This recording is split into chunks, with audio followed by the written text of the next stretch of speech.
4-day trek, and we were taking turns using the hostel's one shower, trying to be mindful of the fact that we were all filthy and pretty exhausted. I pulled the Bible off the shelf. I can't remember now if it was in English or Spanish, but I said, "Let's do a Bible study." I flipped it open and started reading. It was a passage I'd never heard before. I had opened the Bible to Judges 19. Until that day in the hostel, I had never encountered this story before. Never read it, never heard it, and I didn't know what to do with it. Even now, after struggling with it and examining it and reading commentaries about it, I still have trouble holding it all together. It's a dark story, an oppressive story, one that haunts us. But for me, I find some hope in the telling of it, in hearing it, in bringing it forward to discuss it and reckon with it. This story tells us that biblical characters are not always models. They are quite often mirrors that reflect back life as it is, broken, sinful. This story comes towards the end of the book of Judges. Throughout the stories of the judges, we have seen the society deteriorating as they transition from leadership by Moses and Joshua and towards being ruled by kings Saul, David, and Solomon. Commentators make the connection between the way women are portrayed in the book as symptomatic of the situation in the society. We see in the beginning of the book of Judges, Deborah and Jael, who are strong women leaders. But as the society spirals downward, we see the general decline from women as the subject of independent action to women as the object of men's actions and desires. After this story, the tribes of Israel are compelled into war. They kill so many people that they go on to kidnap the women of Shiloh, the only young women left, and force them into marriage. In those days, there was no king in Israel, and every person did what was right in their own eyes. When hearing the Levite's explanation to the men assembled as one at Mizpah, we see some holes in the story. They intended to kill me. They raped my concubine. They have committed this vile outrage. He does admit his own culpability in the action of cutting her body and sending it through all of Israel. But in the gap between they intended to kill me and they raped my concubine is a whole world of action. We so often look at what is said.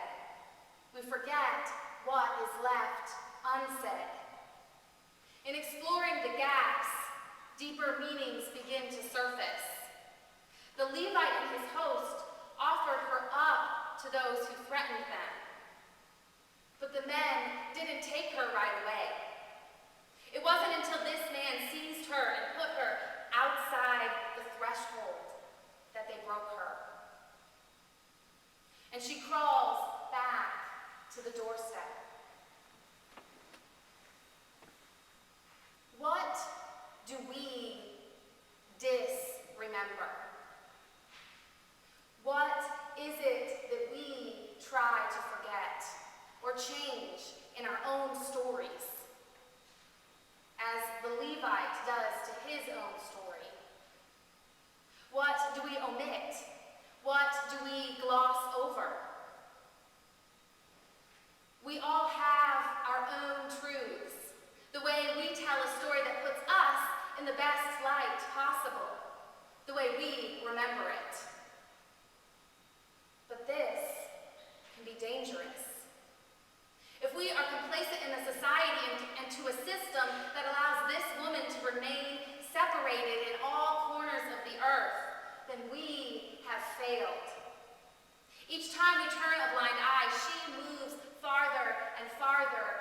away from herself. As she remains divided, we remain divided. She waits it out in silence. She has no voice. From the threshold of the house that shoved her out, she reaches her hand to the door. But because it is not clear precisely in the story when she dies, we can see some ambiguity in what might have happened if her master was a more compassionate man. Perhaps if they had taken her in during the night and cared for her after the rapes, she would have survived. She would have been able to speak her story. Instead, she was silenced. Her voice is not heard, her name is not spoken. But we know her name, don't we? I know her name. Her name is Marilee. Her name is Berta. Her name is Amy. Each one of these names is a story that I know. Whose stories do you know? Think about your sister, your mother, your aunt, your friend. Think about 6 of them. This is not a surprising statistic for some people here, but 1 in 6 women in our country are victims of sexual violence. It happens every 2 minutes. And it's not just women. It's 1 in 7 children and 1 in 33 men. The concubine's name is not spoken, but her name can be anyone's name who has been lost and broken and stretched and scarred. This woman could not get up when her master callously commanded her to do so. She could not because he had no compassion for her, no grace. This Levite had no love for her.